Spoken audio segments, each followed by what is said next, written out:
Divorce Sistas, episode 5. This is more Tara. Please be sure to subscribe. Now, the main question in this episode is where the hell is Rashida? But picking up from where we left off last week, Naomi's in jail. 6 a.m. and they still waiting to get her out. But what I must say, I like that Tiffany asked Neva some information about Javon. And I don't like how Neva lied talking about some she only know Javon in the courtroom. But then last week, Javon already has said he took photos of Neva already. One thing about Tiffany, she gonna be investigating. She likes to investigate her friends a little bit. Like, I know you're lying to me. Like, all right, detective. But they finally freed my girl. It's about time.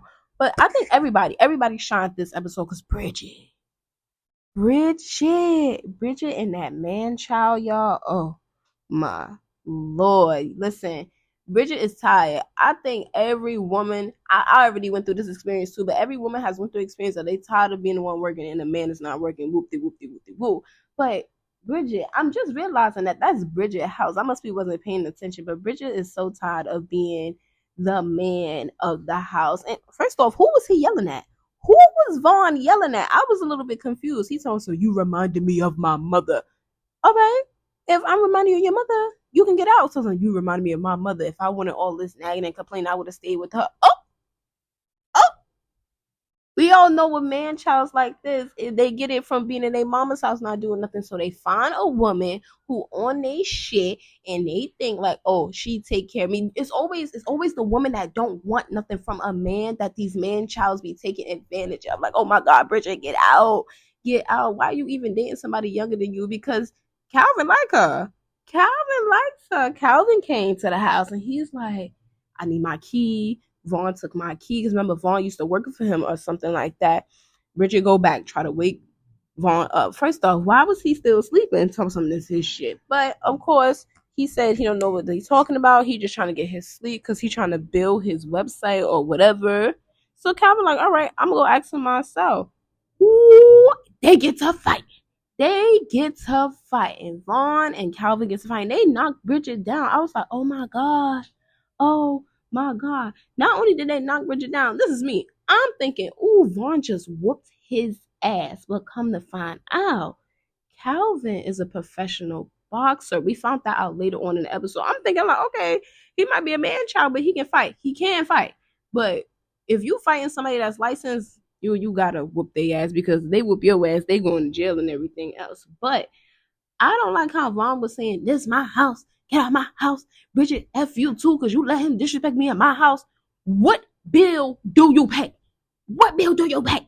Like, I like Calvin for Bridget, but see, something like this, when you're dealing with a bum and you on your shit as a woman, and then there is a man telling you need to leave that bum, and then something like that happen, that good man not even gonna want you no more. He's like, all right, this is what you want to deal with, baby. I'm gonna let you have that. But I will say, Bridget, this was your episode too. Shine. But we got to get into, oh my God, Neva. What I will say is William is a great man. And honestly, I don't think William is cheating on her. I don't know what's going on, but in that scene when he was giving up, first off, it's not like he gave her a bouquet of flowers or something. It was like, looked like some flowers he picked up from outside, but it just looked like a friendly gesture because even the people at the school was there too, and they waved to him like, all right, bye, have a nice day. But Neva is so jealous of Tiffany and Javon. Like, she just stares at them through everything. Even when Naomi got out of jail, it was just like, damn, you ain't gonna let them have a conversation about themselves. She interfering with their whole conversation. Oh, Tiffany, I need a little bit of help in here. Like, girl, Naomi is sitting on that couch drinking and don't care. She want all y'all to go, but she do not like them together at all. Even when Javon had called her and was like, tell me what you want me to do. But, with his sexy voice and everything. I'm just like, she telling him, I'm tired of this shit. I'm guessing she's referring to William, but it's like, girl, how you tired of William's BS when you have a good man? That man is a good daddy. And we need to get that DNA test today, right now. But her whole entire thing is she think William cheating.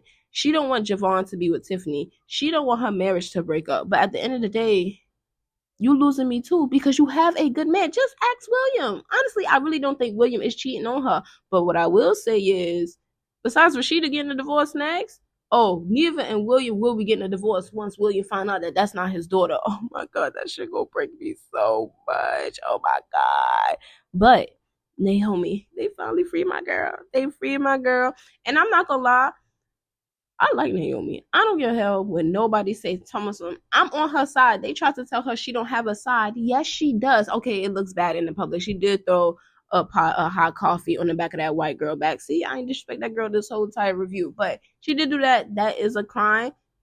But y'all are her friends. I get y'all gotta keep it real with people, but she has people on her side. She might still go to jail for it though. But at the end of the day, in my opinion, she had valid reasons to do that. I don't care. But she letting them have it. And I like what she said to Bridget, like, Bridget, you taking care of man child, you can't even take care of yourself. I said, oh, ooh, because when it looks like it, when you see all five of the friends in the group, Bridget works for Rashida, so she does have less money than everybody else because it looks like everybody else has their own thing going on and she works for her friend. I don't know. Maybe I'm wrong. Maybe she is getting a check, but Naomi ended up calling the gangster prostitute. I still don't think he's good for her or whatever, but she calls him for help and she basically just needs him to erase Franklin off the planet or something like that. But I just, first off, Naomi's a bad bitch, but I still don't trust the gangster prostitute at all because I feel like even though Naomi is losing some things, she still has her own business, her own brand. But I feel like he gonna take her for everything she got too. Come on, he's a street prostitute for crying out loud. But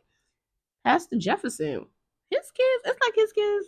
The son don't like him, but the daughter loves him. But these kids, first off, I'm not gonna lie, these kids kind of look like they 19 and 20. They don't really look like teenagers. But then again, I could probably be wrong because the teenagers now look like they older than me. I'm just saying. But what I will say is the daughter wants to live with Pastor Jefferson if his parents get a divorce.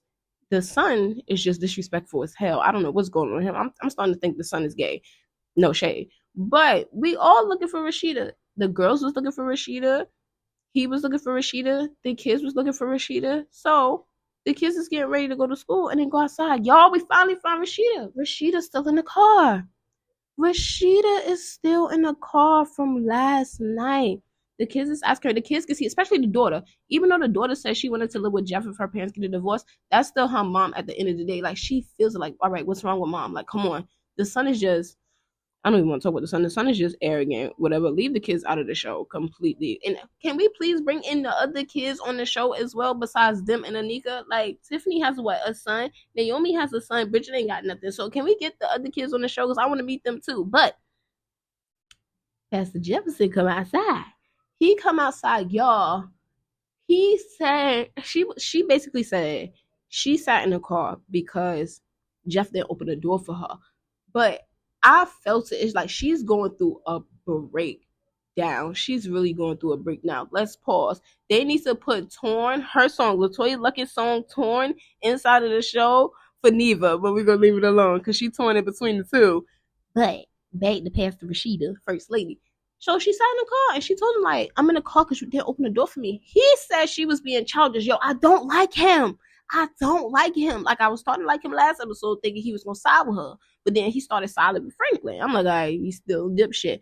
But he's saying, like, babe, the door is electric. It can open by itself. I'm going to come open the door for you now, babe. Da, da, da. I'm thinking he about to give her sympathy after he hears her cries because you can see my girl going through a breakdown.